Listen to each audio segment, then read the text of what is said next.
So we are back with another Autonomous Humanity podcast in a little bit of a different format, actually flipping the script, turning the table, so to speak, and I'm actually being interviewed by Dr. Ezgi Ferrand here at Wofford College. So one, thank you for having me and letting us do this as a podcast and making it work out for both of us. Thank you, Jacob. Thank you guys for coming. This is my first podcast. I'm really excited. So thank you for this opportunity. And I was very interested about your story, about like finding iVue. What was your process about like finding the company? What are some lessons that you learned along the way? And I'm also very interested. I'm a marketing professor, and my research is on go-to-market strategies, customer discovery. So I'm just interested about like what you learned along this process about your customers, about the market, and about how to be a CEO of this company called iVue. Well, I'm still learning, but anywhere you would like to start, I'm an open book, so cover any and all ground that you would like to. Thank you, Jacob. Yeah. So tell us about yourself. So where are you from? When did you find this company? Like all that. So 3 hours later, going way back, I was born in Wichita, Kansas, and my mom likes to say I was the only thing worthwhile that came out of Wichita, Kansas. But my dad was actually finishing up his undergraduate degree at Wichita State University when I was coming along, and so that's why I was born out there. But then he and my mom moved down to the metro Atlanta area by the year 2000, I think in 98, I believe. So I was already born by then, but really most of my life I've grown up in the metro Atlanta area, and really just about all of my life in the house I actually still live in with my parents in Alpharetta, Georgia. So I did leave Alpharetta to go to college, Middle Tennessee State University. I actually took a 6-month gap between high school and college to figure out what school I wanted to go to and what exactly I wanted to study. I knew I wanted to go into aviation. I actually started flying single-engine airplanes when I was 11 years old. Beyond living in metro Atlanta, I would also go up to visit my grandparents, my mom's side in the Cleveland, Ohio area, and then my dad's side in, I like to say, BFE, Arkansas. I don't know if you're familiar with that term. Bum F Egypt, Arkansas, or basically middle of nowhere, Arkansas. But got to spend a lot of great time with my grandparents on my mom's side. I got a lot of my early work experience working on a family, it was a family corn farm, not our family corn farm, but my mom's mom, my grandmother, she was like an operations manager there at the farm. And by the time I was like 4 or 5 years old, I was already getting real world experience working with adults, definitely not getting paid cash under the table, working for tips as well. Right. So really liked that. And it was kind of like entrepreneurial experience, especially from a sales perspective. Wow. And then on my dad's side, beyond going and taking flight lessons with my grandfather, also went to work with him at How old were you when you? So when I first started doing flight lessons, I was 11 years old, but my parents would also send us up to Memphis. So we would fly from Hartsfield-Jackson to Memphis, back when you weren't like a crazy parent for sending your kids, on a plane by themselves, right? So they would like take my brother and I up to the gate. My grandparents would then meet us at the gate at the Memphis airport. And so then I would go to work with both of my grandparents during the summers on my dad's side. My mom, his mom worked in the city hall of the small town that they didn't actually live in that town, but right next to it in an even smaller town. And so I got a lot of real early exposure to what it's like to be in public service, and that still very much interests me beyond my work that I'm doing at iVue in the private sector. But then, I also worked with my grandfather, who also kind of had a life of public service, but from a military sense. He never was a professional pilot himself, but he was in the Air Force, served 20 years in the Air Force.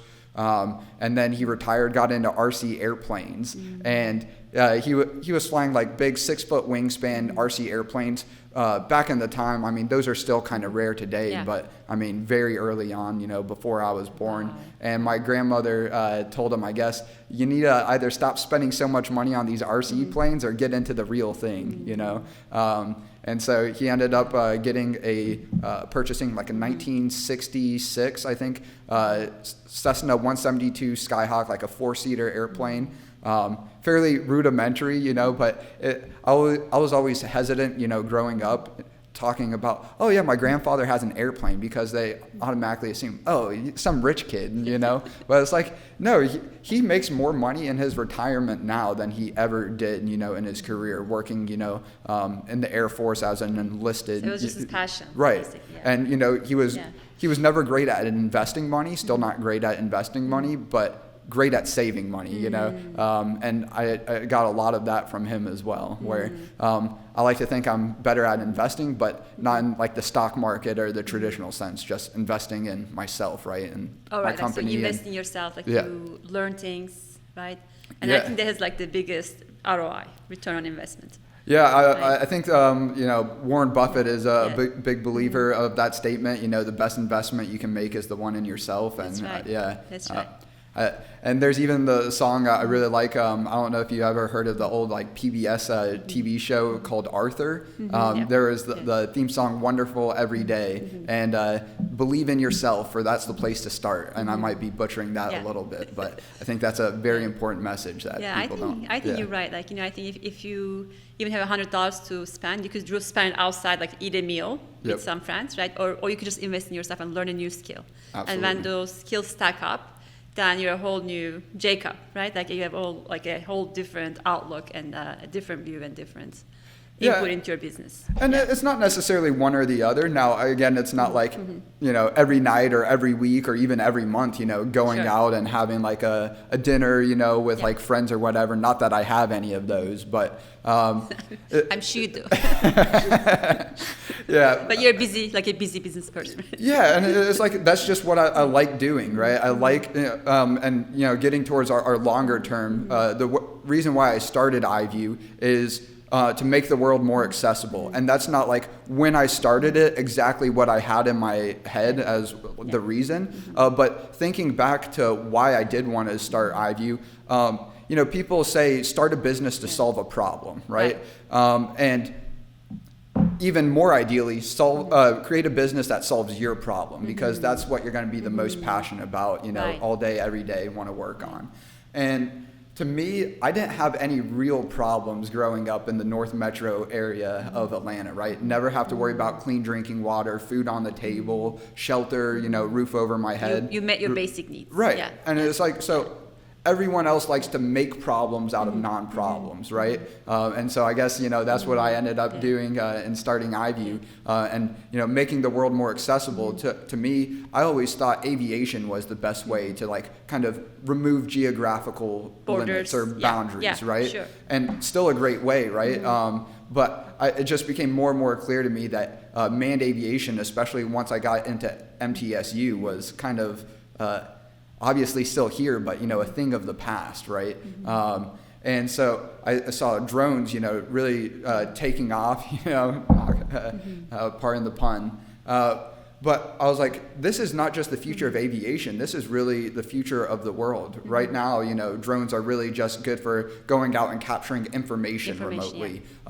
Delivery drones are starting to make cargo, more accessible, right? And, if you go over to China, you can already get in a passenger drone and like an Uber type of service and actually commute across cities. And it's like, that's all possible. And we should be leading that, that charge here in the United States. Let me back up a little bit. So that there's a passenger drone that you sit inside and it just flies you. Correct. Between like 2 and 4 passengers. Like if you have $350,000 just sitting in the bank, burning a hole in your wallet, you can go buy a passenger drone in China. Wow. And would I be allowed to fly the United States with the aviation, the FAA rules? So in the United States, there are allowances for experimental aircraft. So you would have to register it with as an experimental aircraft. And there are still like some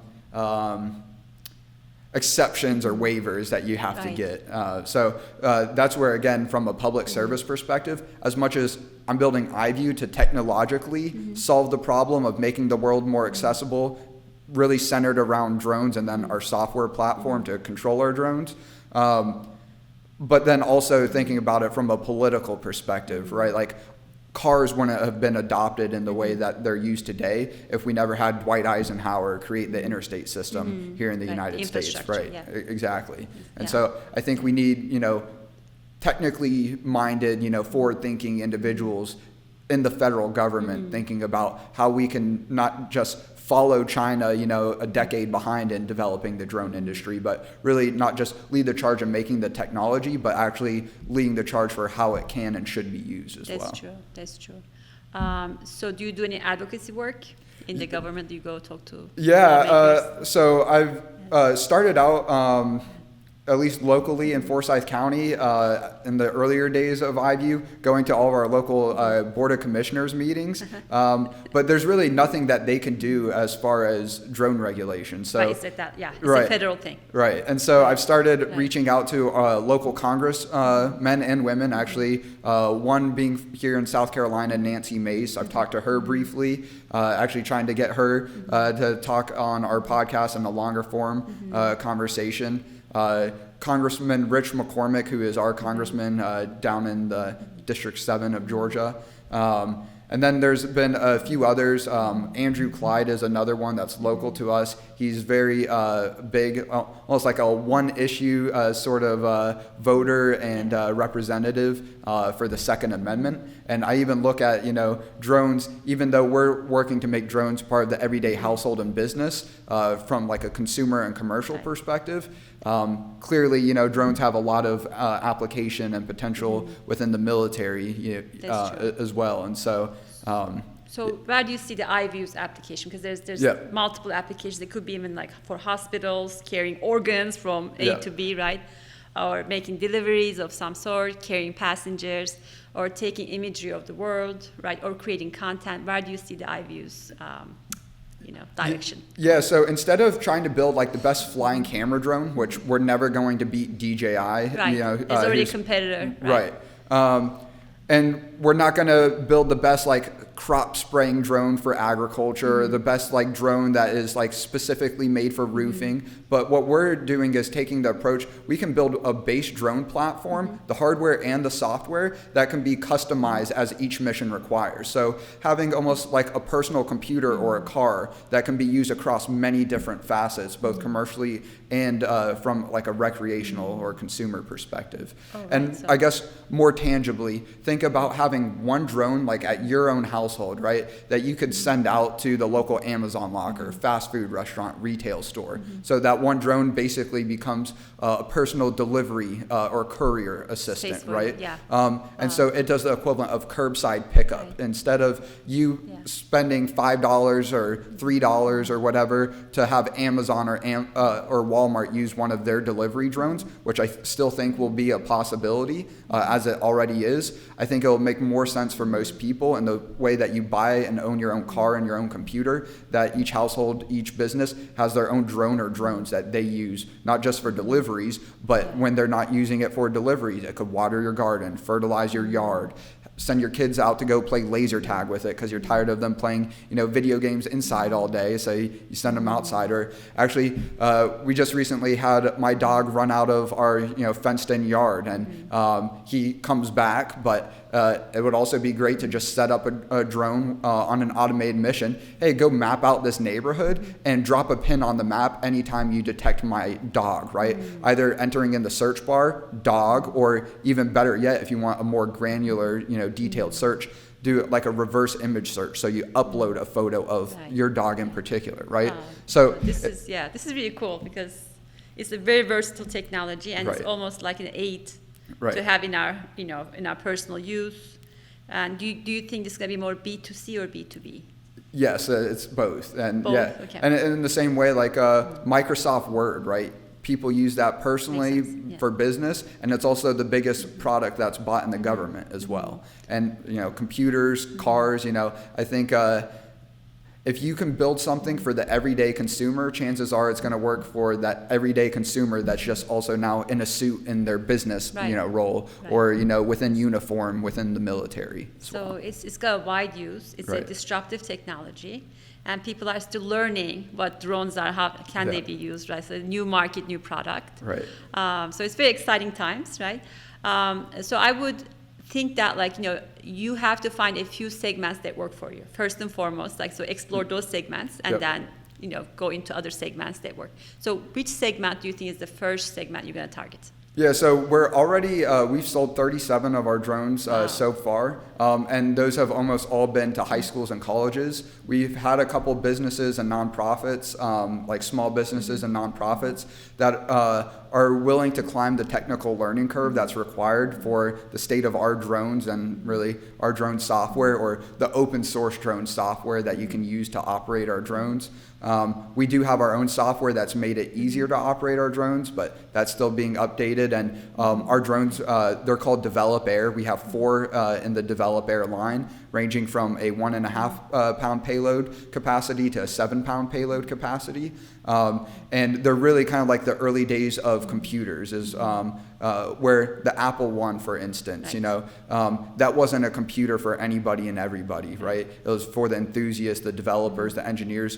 I like to say, it's computers now, you buy them because they can just do what you need them to do.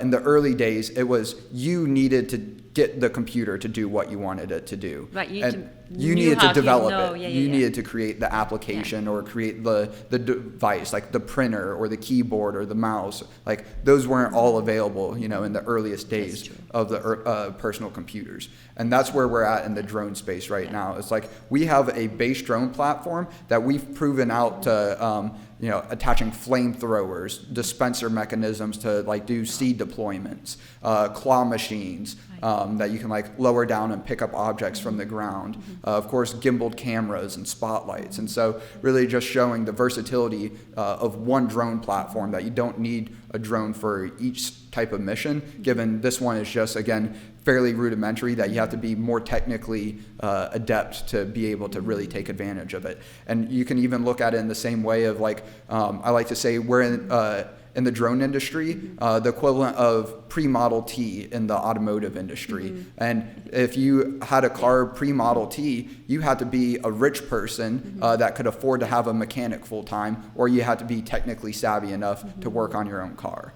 And that's where we're at in the drone industry right now. Right. So then the adoption, so you're going to go for really innovators or early adopters. Exactly. That are adopting, just like the early Apple computers. Right? It wasn't the entire market. Right. It was the early. So do you think there's something called the adoption curve? Adoption curve, right? The earliest part adopters are 2.5%, like the innovators, right? Exactly. So, and then the next one is early adopters, which is another 13.5% of the market. So when we add those two, 16% of the market.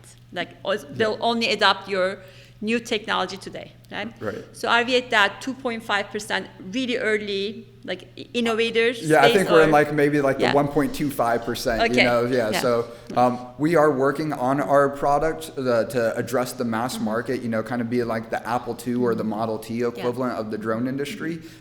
It's just there's a lot of complexity into going and making that product to make it simple for everybody else, right? And so we're taking on, talking with Dennis Hayes about this, taking on all the complexity, so everyone else it's simple. Right. And Dennis Hayes was the early, the inventor of modem, Hayes modem, right? Yes. This is what Jacob's talking about. And he has been a great guy to be able to learn from, because as much as there's in the Southeast and, especially around Atlanta where we're based out of, a great, tech environment, tech scene. However, it is mostly around software and really kind of software as a service for larger enterprises. Right. And so it's very rare, at least around here, and really around the globe, to find someone that's made a product, built a company, and then multiple products around it, especially a hardware, true technology product, and not just, hey, here's a business that we can go serve with existing technology, software. It's not like you're inventing any new software, right? You're just, hey, we're going to create a new application to scale up this service or to be able to streamline offering that service, right? And I feel like Dennis Hayes has been an exception in my life for someone that's actually built, a new technology and brought it to market at a fairly large scale. I mean, he's not single-handedly responsible, but him and his company were responsible for bringing millions of people online. And right, which is amazing, right? So why do you think people shy away from the hardware side? Why do people? In your opinion? Because I guess like it's easier to, I'm thinking scale up is a SaaS business much faster, or what's the issue here? Not everyone's crazy. It's like, I was in college and I was thinking, hey, I'll start a drone business. And of course, and like my whole idea, I said, make the world more accessible. The way I was thinking about it at the time was to map the world with drones. And so I was like, well, to do that, we need to make our own drones. That's like an obvious, right? And then 2, we need to make our own software platform. I'm not really a developer or engineer. I've learned, a little bit along the way, more so on like the engineering, hardware, production, assembly, picking out components, understanding those. You're the visionary, like Elon Musk, right? Hopefully not like Elon Musk, but yeah. Not that extreme. Well, the extreme is fine, but just not like him, right? It's like, why not? Why not? I like Jacob Andrews, right? Okay, I want to be extreme like Jacob Andrews, not extreme like Elon Musk, right? So I realized that, we needed to get into hardware, even though I'm not really the engineer myself. I had already done some like basic drone repair work at that time, but I met, I didn't meet Brian. Brian and I have known one another since I was like pre-K and he was in 2nd grade.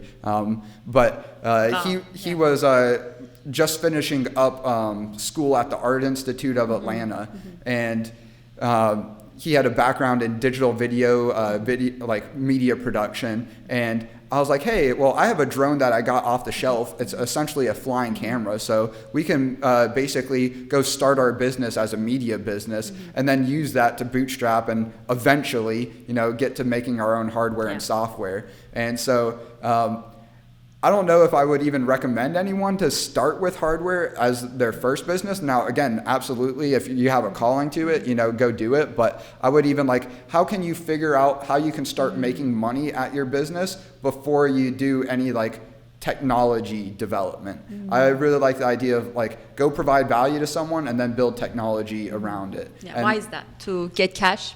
To support the business? Yeah, the way that I looked at it and still kind of look at it, given we are at a point that an injection of a seed round of capital could really help us expedite our development and go-to-market timeline with OmniBot Air, our next drone product. But it was really just the thought that I need to be able to prove I can make money with no money before I can get money and make a lot more money with that money, right? Especially if I'm asking for that money from other people that aren't our customers. Right.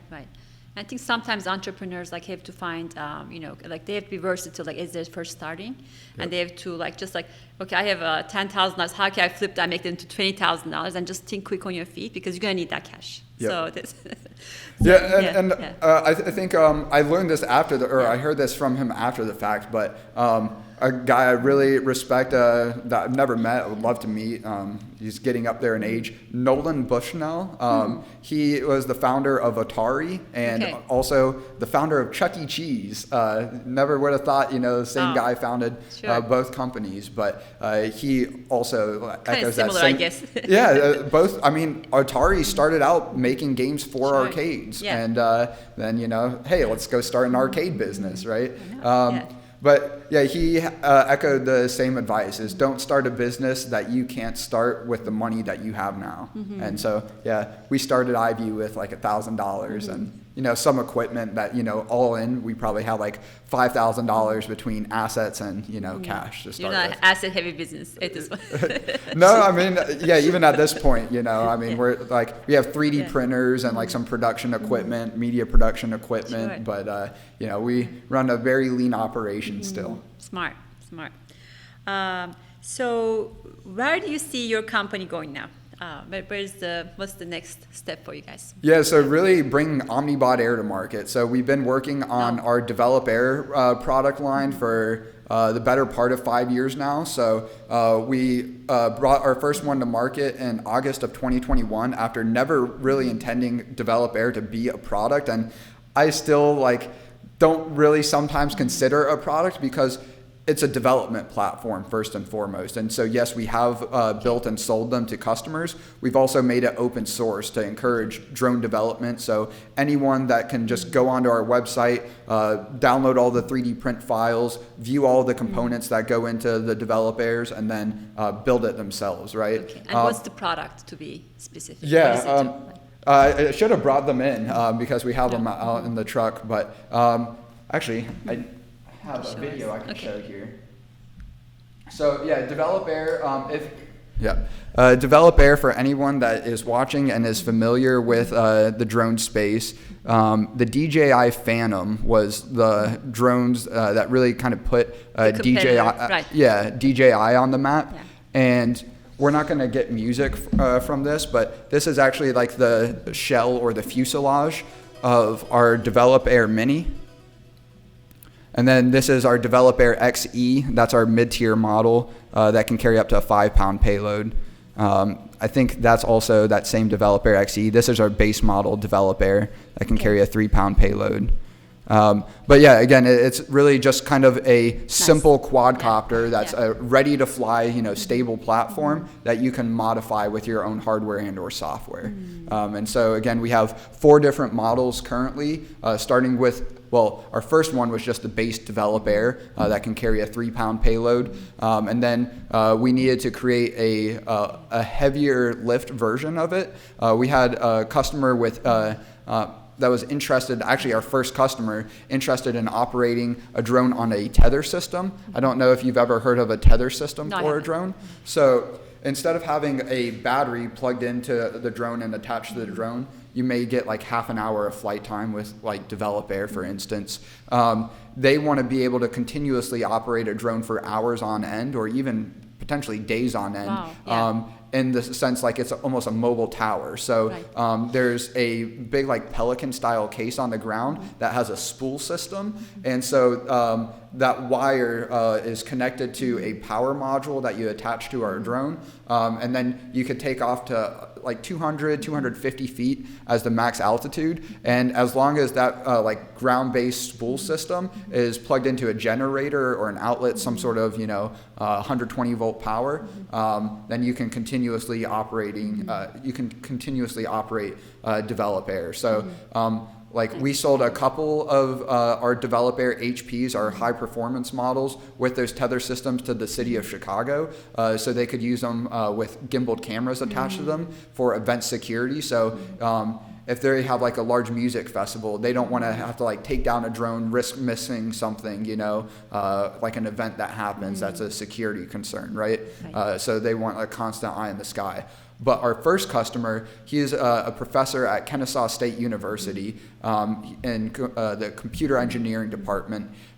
His research is being sponsored by T-Mobile, doing vehicle-to-vehicle communication research. And he basically built something similar to a Wi-Fi router called the Owl Box, Kennesaw State being the Owls. And he wanted to be able to communicate for miles on end between like RC boats, RC cars, and now drones, sharing like GPS and other telemetry type of information. And so we ended up building that higher performance model, did a demo for him, and then the next day we actually got a call from his sponsor at T-Mobile to buy our base model. So he was just using it free flying. He didn't have the budget for the tether system because at the time we actually sold that Develop Air for $1,500.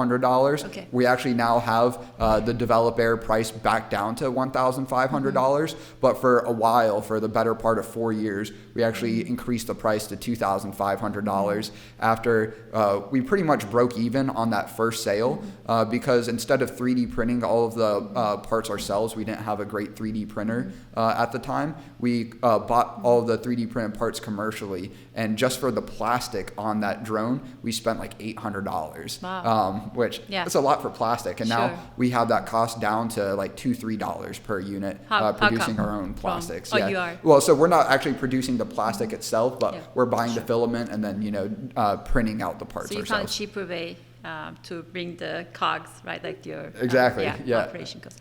Very cool. So you mentioned colleges buy from you. You mentioned the city of Chicago bought from you. You mentioned high schools bought from you. Like, so these are So it seems like the high school and colleges are like they're doing research, they're learning, right? Like this is a particular segment. The city of Chicago, like for security in a big, kind of a concert event, I really get the point, right? Like we need all the eyes we can get. Yep. How do you find your customers? So a lot of it is, I look at every business as a people business, right? And so I just like going out and interacting with people. Not every networking event is worthwhile going to, but try to drone on and evangelize for drones. I like to say I'm like the Lorax of drones. I don't know, just try to go see how I can help people. And then I oftentimes, get referred to people being, Jacob the drone guy, right? Really kind of reputation based at this point. Right. I have found some of our customers actually through social media. There's this guy, Ed Juline. He was running he had just bought into a franchise that did summer camps for kids, and he is creating this Tech Genius summer camp. And so he actually bought 2 of our Develop Air drones, maybe 3, no, 2 of them. And then he had actually posted on Facebook that, hey, I'm looking for some drones that we can use for this summer camp, and I want them to be like good for STEM, and I forgot exactly what else, but I was like, hey, he's asking for a Develop Air and all but by name. And so I reached out to him, and people like to talk about the negativity of social media, but it's all about how you use it. It's not the platform. It's like it's a tool. It's like guns don't kill people, right? People kill people, right? And I think it's the same with social media, but it's easier like, oh, this thing is evil versus, hey, I just don't have discipline, or whatever the case may be. But really social media, we found some of our customers, but otherwise conferences. Actually, this is, I like to think, a kind of cool, funny story. We had just delivered our first Develop Air to our customer, Dr. Kihai at Kennesaw State University. And AUVSI, the largest drone conference around the world, they were coming to Atlanta. And this was actually during COVID in 2020. COVID canceled it in 2020, got pushed back to early 2021. And then that got pushed back to late 2021. And by then we had come up with Develop Air, sold our first one to Dr. Kihai, and then delivered it to him. And hey, Dr. Kihai, we have this conference coming up, and can we actually take your Develop Air back so we can use it as a demo model for this conference? Which we actually just did that again. We just sold Develop Air HP number 37, or Develop Air number 37, but our highest performance model. And I sent the customer an email, hey, we finished up your build, but we have a TEDx event now yesterday. Can we use it as a demo model there? And of course, right? That's awesome. That's awesome. But so conferences, just referrals, and then social media even. Yeah, I mean, just putting my professor hat, like just taking the hat, and then it seems to me so far your segments are B2B. And it seems to me because these are also like early adopters, and there needs to be some kind of like a technical know-how based on what you're saying, right? And it seems like, robotics teams in high schools or colleges, research, the city officials who might have the necessary, kind of a skill set to help operate these kind of platforms, right, in their events. So you need the skill set, and you also need, I don't know, like it's like the overall, a certain type of customer is buying from you, right? Yep. So what do you think is the value of segmenting and targeting for you at this point? Because I think, one of the problems an entrepreneur might run into is that okay, my technology has so many uses. It could be B2C, B2B, right? Yeah. But then when you're trying to please everybody, when you're trying to make everybody your customer, then it just kind of becomes like a spread effort. Maybe you're not really focusing on the right customer. What do you think about that? Yeah, I think there's, pros and cons, right? I like to think about the founders of Google. They would rather have too much opportunity than not enough. And it's like, who's Google for, right? Sure, researchers, again, more technically savvy enthusiasts use it. And that's what we're going after. And now we have learned the hard way, so to speak, that, not every customer that we've sold to is a great customer. Like City of Chicago, for example. the developer systems that we sold to them, delivered to them, demoed for them, trained them on paper, work and do what they need to do. But the actual ease of use, and then like the off-the-shelf controllers that were the best that were available at the time. You go outside in a vibrant, bright day, sunny day out, and it's like next to impossible to actually see the video coming through on the screen. Okay. And so it's like, and we actually just had a little bit of an issue with another developer, HP, that we sold, where we actually modified it as part of like the sale with a thermal camera. Those thermal cameras are $3,000, basically the price of the drone itself.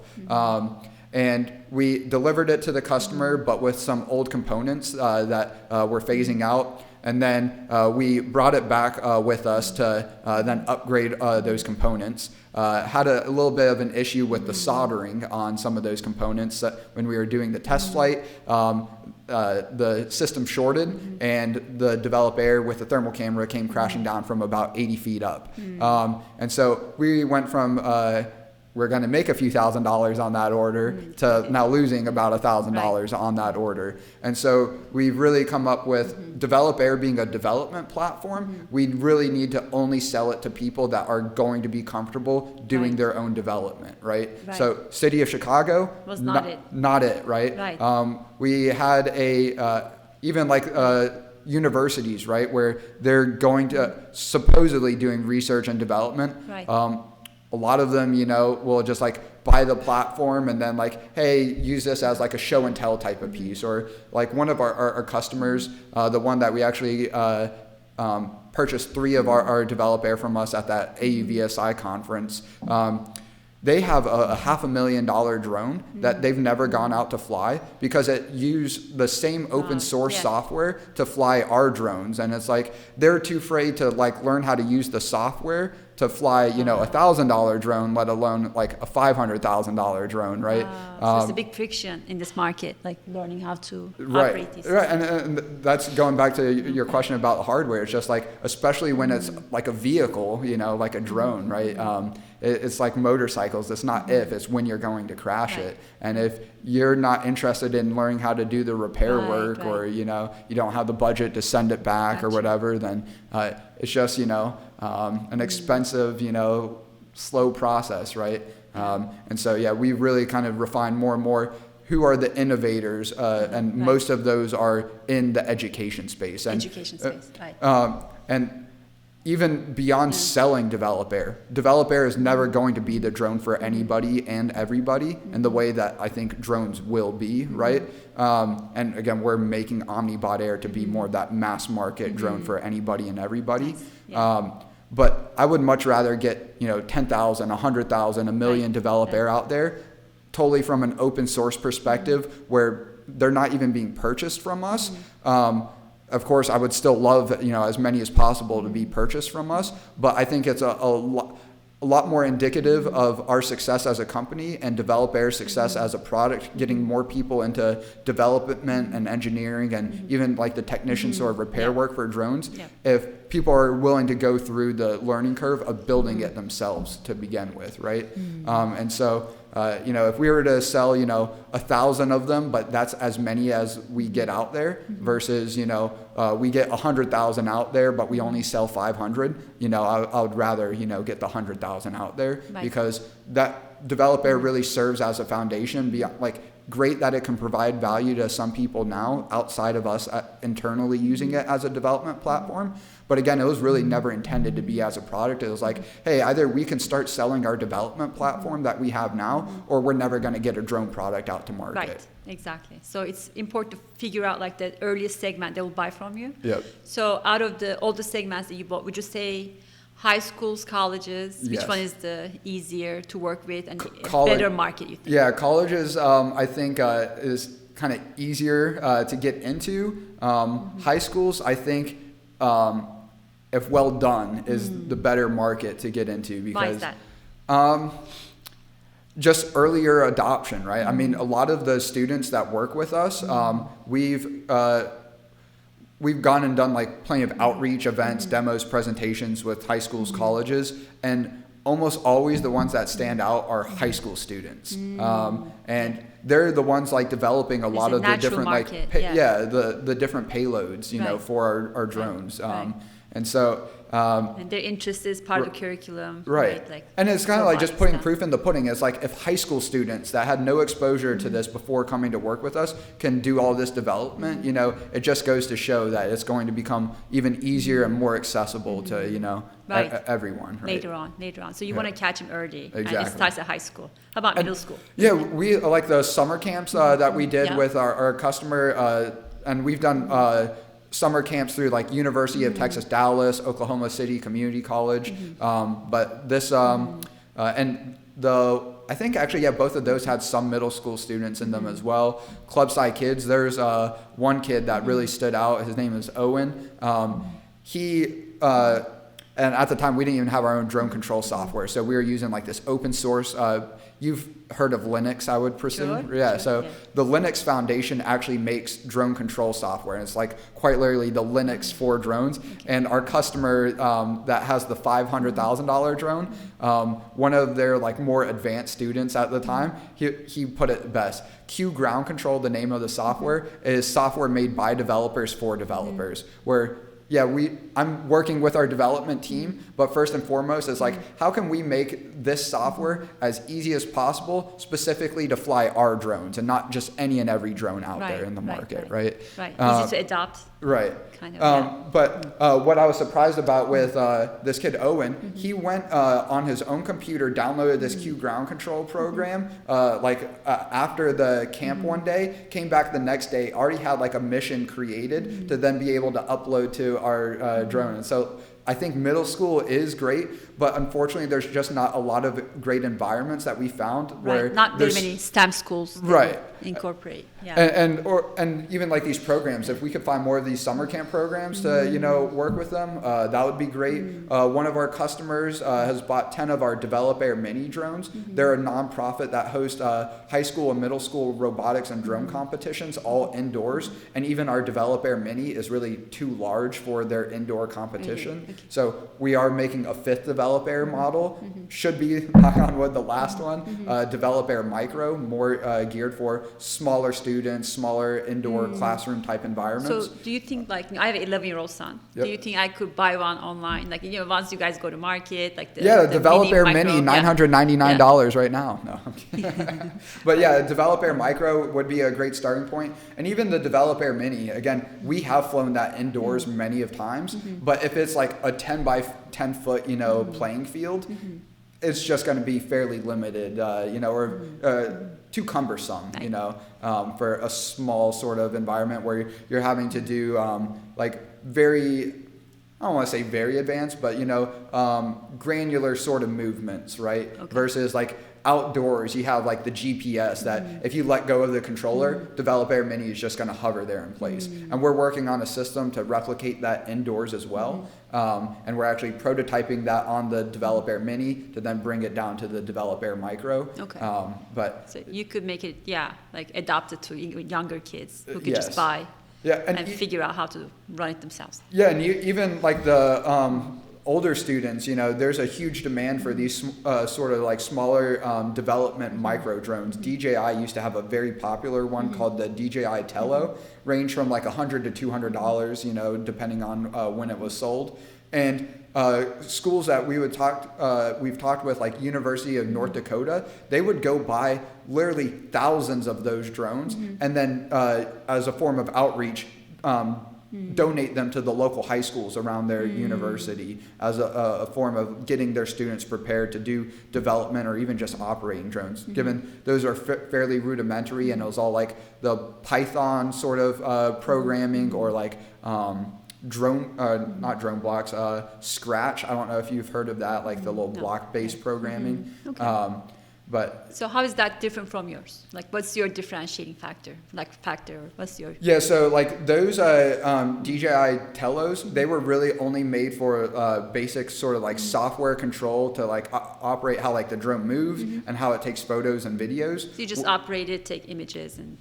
And like, hey, I'm learning how to do Python, but with a drone, or I'm learning how to do this like drone block or like this block-based programming called Scratch. It was made by MIT, and it's a way to like get really young students into like if-then statements and other like kind of rudimentary parts of programming. Okay. So how would iVue be different? Yeah, so with our developer, they're more payload focused. So it's like, what are you actually going to build for developer? Whether it's a camera system, probably not going to build the camera system yourself, but I want to attach a camera system to go do some sort of photo and video capture. But hey, maybe beyond photo and video capture, I also want to do some sort of like machine vision, object recognition, AI to like determine where's the best spot to plant seeds or detect roof damage or any list of objects that you want to find in a given area, right? That's not something really feasible with the Tello, especially again, those are more for like a smaller like classroom type of environment.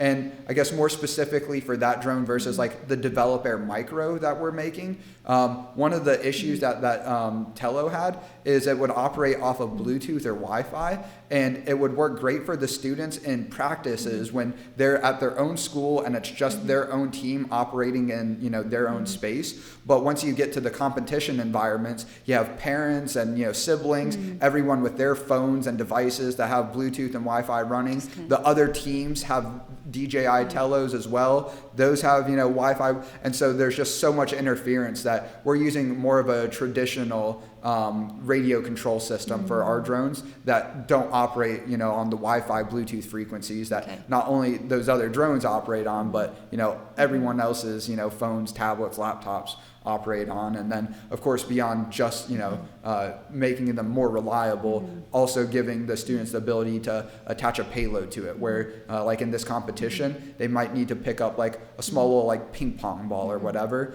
and you can't really do that with the DJI Tello, or it's not really meant to be. And I guess kind of really simplifying it, our drones are built to be modified, where DJI is like, hey, this is the drone that we give you and you have to use it within really those bounds. It's a ready to go product, right? And yours is more functional and it's actually more learning based. Yes, it's ready to go, but it's like ready to go to fly. And then if you want it to do really anything else beyond flying, that's on you.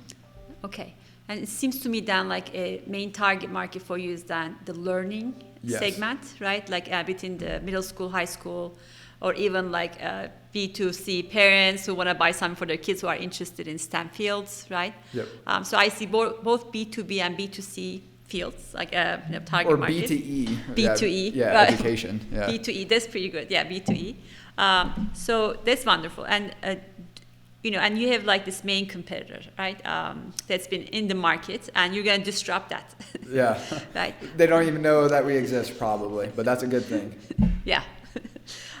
So do you think like talking to those potential end users, right? Like, and then you just talk to them, and understand like the pain points, and then see if like the value add that you're providing, like the unique differentiating point that you're providing is desired or not, right? And talking to those like maybe 20, 30, 40 people, like, just like getting that feedback, do you think it would be helpful to you? Yeah, I mean, the unfortunate reality is just most people like aren't aware of drones whatsoever, or if they are, they think about them as flying cameras, as military weapons, or as toys. And so a lot of my job is just getting faculty, staff, teachers, professors, thinking about like, it's not about like teaching your students how to operate a drone and how to take photos and videos. It's getting them on the forefront of an industry that we really need to be at the forefront of. And so it's really just educating the teachers like, hey, we want to make these drone platforms available where not every student and most students aren't going to take advantage of them, but for the really 1 out of 100 that will, they're going to create the next application or the next payload that's going to help us, build the drone industry here in America and, leapfrog what is already happening in China. Exactly. Yeah. Yeah. I just see so much potential. It's a great product, Jacob. And Developer is not the product that I want, but sure. But I think going back to that customer discovery point, like let's say, okay, we figured out like is the B2E section, like B2E segment that wants these products, but talking to teachers, talking to potential end users, and it's not going to be everybody, like you said, but like somebody who's got some knowledge and some base, right? And then saying, okay, like, what do you think about this product? Is the existing compare that you're using, what are you happy with, what you're not happy with, and then some of these conversations sometimes you don't have to have so many of them, right? Even 20 conversations with some key people, not just everybody, right? Actually, I used to own a business. I used to own like a little bakery in Clemson. Okay. Wow. Like I'm an immigrant. I loved like my parents own businesses. Like the moment I could own a business, I owned a business too, and I was just so into having gluten-free products. I thought everybody wanted it. I would make those products, only like 5 people a day would buy it. So then I spoke to, and I went to like a wholesale gluten-free, right? Just as a little example. And then I spoke to my Cisco guy who was my food delivery person. I said, Steve, I'm going to go wholesale on gluten-free. Do you think people want it? He said, no. I was like, why do you say that? Like you sell wholesale to the entire town. He said, because nobody asked for it. I'm not selling any gluten-free. I don't think there's a big market. Then I started talking to like 10 more Steves in the field that would sell wholesale. And I quickly realized before like entering into a product development or like, kind of investing into all this infrastructure that would require me to do gluten-free, I quickly realized there was not a market just yet for that space, right? All this to say, maybe there is a market for gluten-free, but not in the way that I was envisioning or the business model that I was envisioning, right? So talking to those people, I think, would perhaps guide the product development. Absolutely. Right? And then, because like this is the earliest adopter, earliest segment that wants that product, right? And you're like, oh yeah, the B2E segment, this is the pain point, this is what they want, and this is the kind of product that will work for them because they're in the learning business, not just flying. And I think there would be a clear differentiating factor between your main competitor and you. And I wonder how many high schools exist in the United States. Do you know? What's the market size? No, not off the top of my head. Let's check out. Let's look at a quick marketing size. I had it at one point. We've done some outreach campaigns, like sending out postcards. But let's see. How Number many of high schools. High schools. At the middle schools too. Let's make a bigger market for you. So, between 23,500 and 23,800 high schools. That's wonderful. How about middle schools? And middle schools, approximately 15,000. So like about, let's say, 38,000 schools. That could be the market size. Absolutely. What's the percentage I wanted that's interested in STEM fields? What do you think? And have you been like interacting with some of them said, we don't do robotics, like, you're not interested? I would probably say somewhere in the neighborhood of 20 to 30% of them. That's good. Like, so let's say 1/3 like of 40,000. What would that be? Like 12,000 or something? 12.3, something around 12.3. And how much would you want per program to pay you? 1 million? No.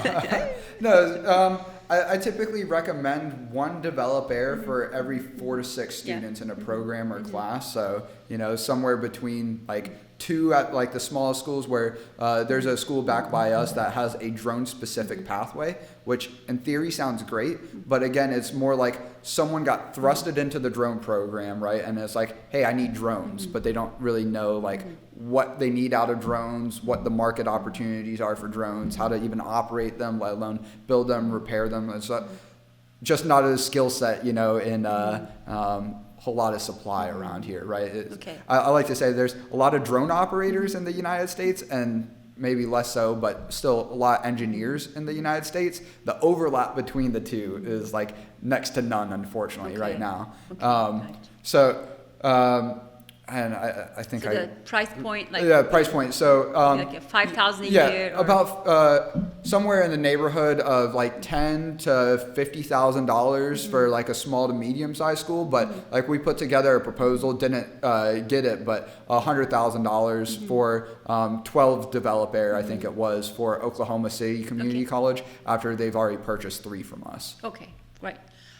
So like let's say, what would the average customer pay you? Based It on ends experience up, yeah, for like our larger developer models, historically, they've ended up about $5,000 per unit because we add on the case, controller, battery chargers, maybe some sort of payload. Again, we're starting to get away from our payloads just because they're more still like proof of concepts that we're using internally. Again, we've sold some of them that they've worked and everything, but still don't have them really like refined to a product state yet. So now we've actually dropped the price of our develop air models as well. Now that we're producing our own plastics, found some ways to shave costs elsewhere as well. So now we're looking at really about $2,000 to $3,000, maybe $3,500 per order. So, times that by 6 units, again, about $15,000 would be 15. like 1.5, yeah, Okay. like would be a good starting point That's to great, yeah. introduce develop air into like, again, a small to medium That's sized great. program. And would they do like follow-up purchases? Ideally, yeah. So Okay. again, we've had follow-up purchases in the form of our mod kits as well as both additional drones. Okay. So first go to market like $15,000 times 12,000 schools. How much would that be if you have a calculation? $300,000. I think more. What's Right. the market size? 12,000. Maybe times 3 million. 15,000. Yeah, 15,000. Let's do the math.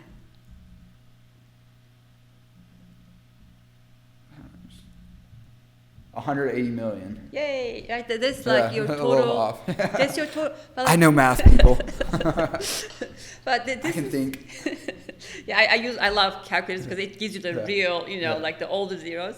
But this is $180 million is your Yeah. market size, right? And obviously you're never gonna get like 100% of the market size. Yep. But for a new business, you could get perhaps 5% with the right go-to-market strategy. What's 5% of $180 million? Well, that would be. I can do this math, I promise. So 10% of 180 million would be 18 million. 5% would be 9 million. Beautiful.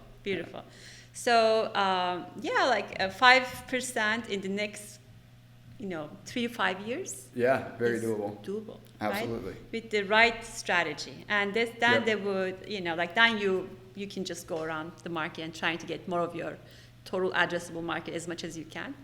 But there's a real promise here. But I think the idea is like understanding the market that works, like with the early adopters and like the least friction for Yep. you to go to market, and then you just go on, developing the product. But I just see so much potential. Yeah, absolutely. I mean, Yeah.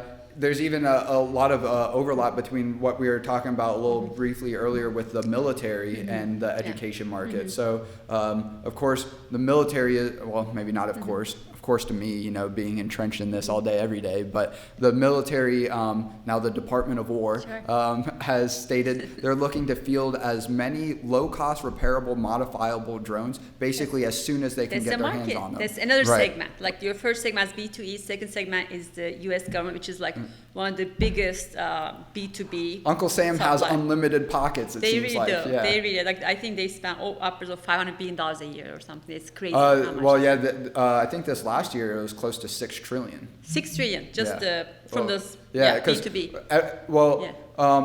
Well, I don't know about the Department of War, but like I know the federal government. At least last year, it was about $1 trillion every 90 days that was being spent. Wow.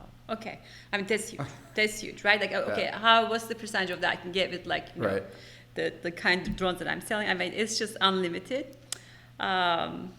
So towards, like, I guess we have to wrap up, right? It's been. We are in no rush, so You're not yeah. We've gone like with Dennis. I think we did 3.5 hours. Not saying we need to do that, but whatever you have the time and interest to cover. Okay. So let's go.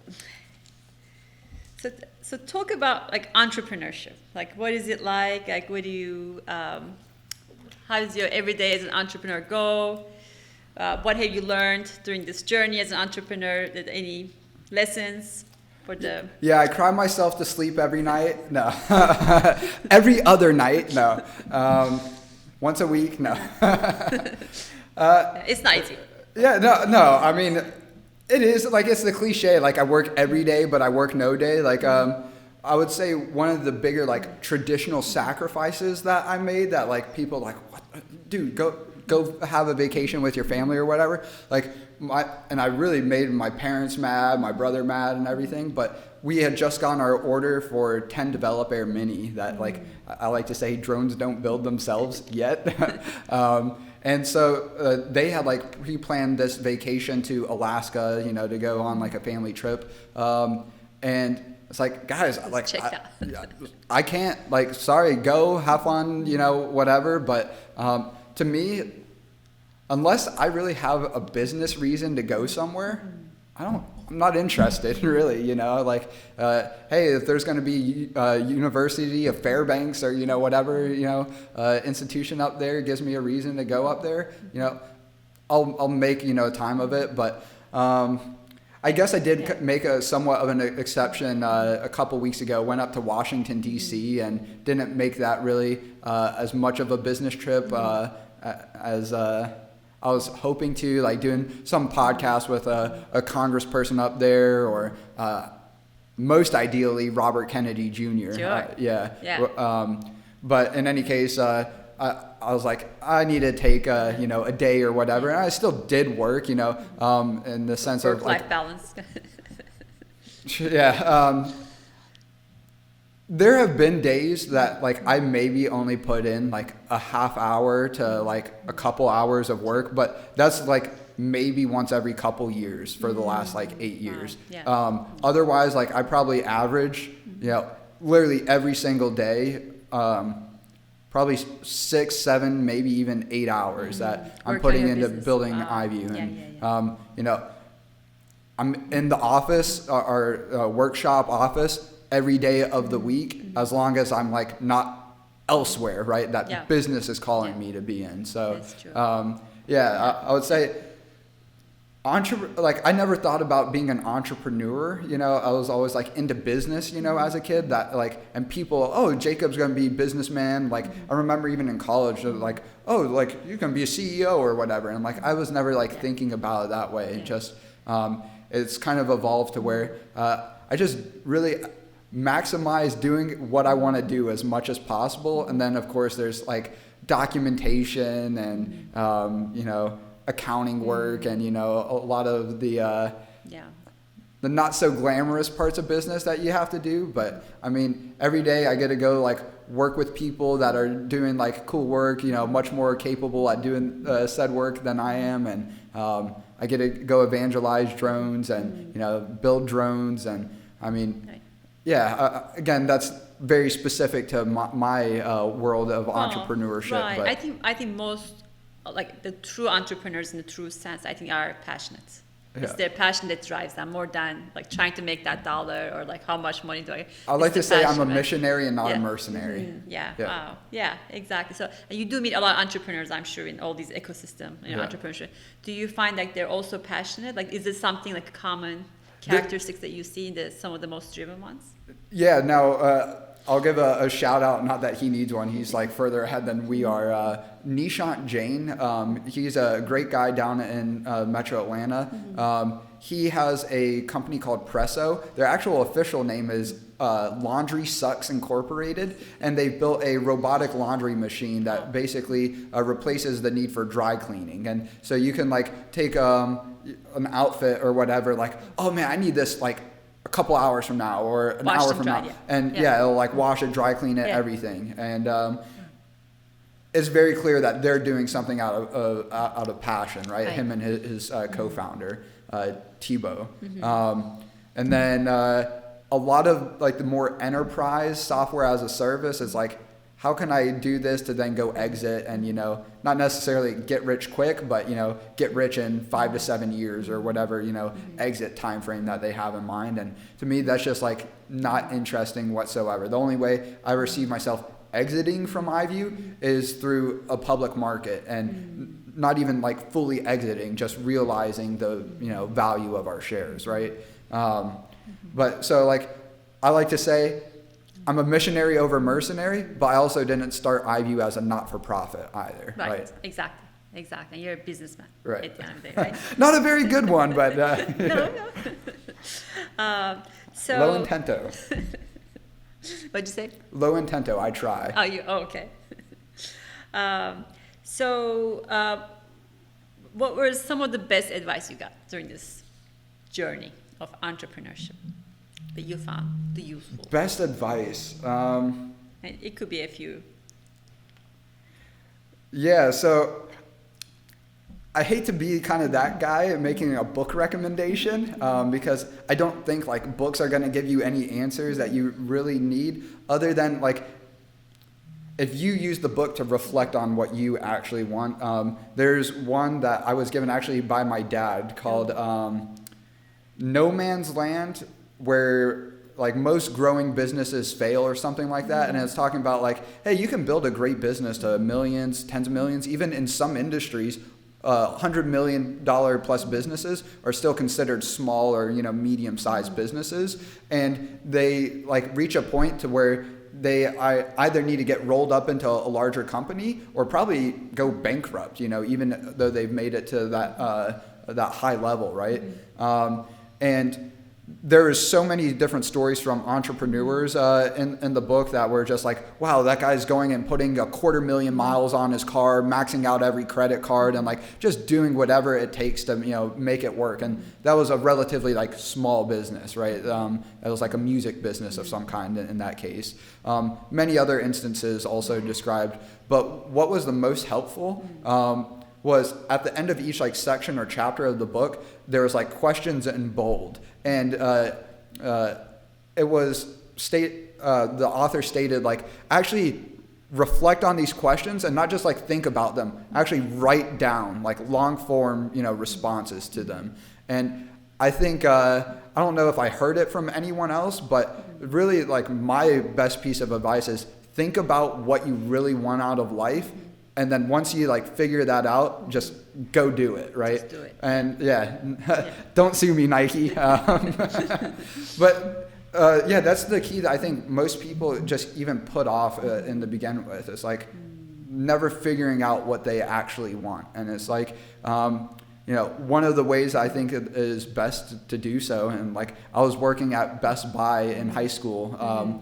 And I, worked, as I was saying, since the time I've been 5, and so I kind of had the luxury, like, to know, hey, life is, you're always going to work, right? But it's like, what you do outside of work is what makes you, right? And so I really just came, and I don't know, not totally original thought, but like, came to realize how important it is, like, just do a lot until like you start thinking about what you would rather be doing, right? And then again, once you figure out what you would rather be doing, try everything. Yeah, just go do it, right? Right. Yeah. Exactly. That's great. Yeah, I think trying a lot of different things and then see actually where your passion lies. Yeah. Right? Sometimes people know. Sometimes, live a vibrant life and go live. Don't be behind a screen all day. Yeah. Exactly. So live a real life. Yeah, right? Absolutely. And again, as I mentioned with social media, very good value to come from it, right? But a lot more to life than social it should media. be above and beyond like likes, shares, and To me, like I look at it more like at least how I treat social. Sure, like would it be great to have like millions of people like Jacob, the work that you're doing, to bring drones to everyone, make the world more accessible. Sure, but first and foremost, it's like, let me just document, the work that we're doing and like build a record, right? That way it's like, oh wow, like if Jacob can do it, I can do it too, right? Because like there's nothing special about me, right? I'm not a great content creator, engineer, developer, like everything that we're building our business around, Brian likes to say I'm a people collector, so like, and I look at every business as a people business. So like that's maybe where I excel at the most. Still, a lot of room for improvement, but so it's all about connection then. At the end of the day, and it's go figure out how you can provide value for someone else, and then figure out how you can scale it. Wonderful. All right, thank you, Jacob. These are all my questions. Awesome. This is awesome. Ezgi, thank you for doing this. Thank you. Yeah.